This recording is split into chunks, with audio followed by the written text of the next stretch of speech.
Here we have the hard drive I introduced you to at the beginning of this PC course. On the back of the hard drive you can see the connectors. Let's get familiar with what they are.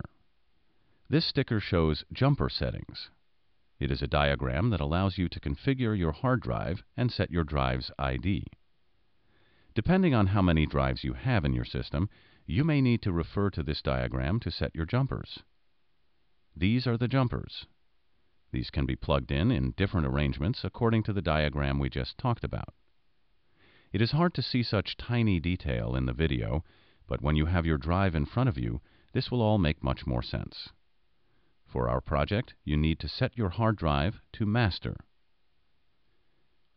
If you are installing just a single hard drive with no second hard drive, CD-ROM or DVD-ROM drive, you should leave the drive ID jumper on the single setting. This is usually the way it comes set from the factory. The hard drive goes in one of these drive bays. Now I'll position the drive with the connector facing toward me so that the bottom side is facing down when we stand the case back up. The hard drive is usually secured with 4 screws and sometimes with 2, depending on the case. There are some computer cases that provide cages or mounting rails to install the various devices. Consult your case manual for more detail if mounting rails are required. With our case, the drive slides right in. Now let's line up the holes and finish mounting the drive. This is the floppy drive. This is the front where you insert your floppy disks, and this is the back side.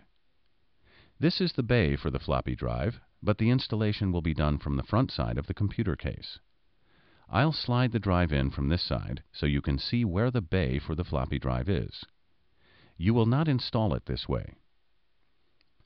Now, after we determine the right bay for the floppy drive, we can pop out the front faceplate.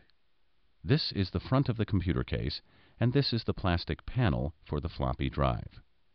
I'll pop it out by pushing the plastic panel from the back. Now I can slide the floppy drive into the bay from the front of the computer case. Now turn the case to the side again, like we had it before.